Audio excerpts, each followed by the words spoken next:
со реформската агенда, но исто така се очекува и предлогот за смена на министри или реконструкција на владата. Каква е агендата на собранието?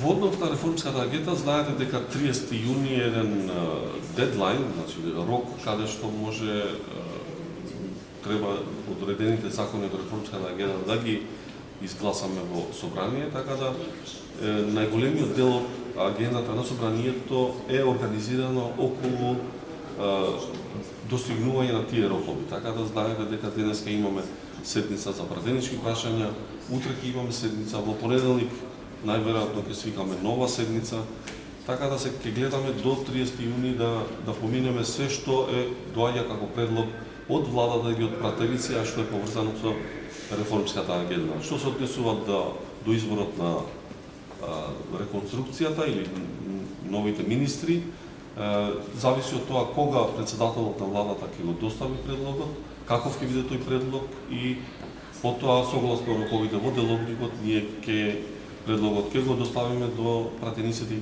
ќе ја свикаме седницата согласно деловникот. Процедурата за донесување на ребалансот на буџетот е посложена. Бара повеќе амандманска расправа, па потоа враќање назад до Министерството за финансии, па дополнетиот предлог. Обично трае повеќе од 20 дена.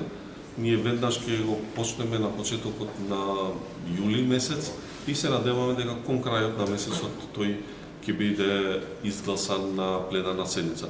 И тоа е релативно, знаете дека пленарна седница за донесување на ребалансот е предвидена да трае 5 дена, но тоа зависи од и пријавените пратеници за говор кои ќе бидат пријавени за точката на дневниот ред, односно за ребалансот.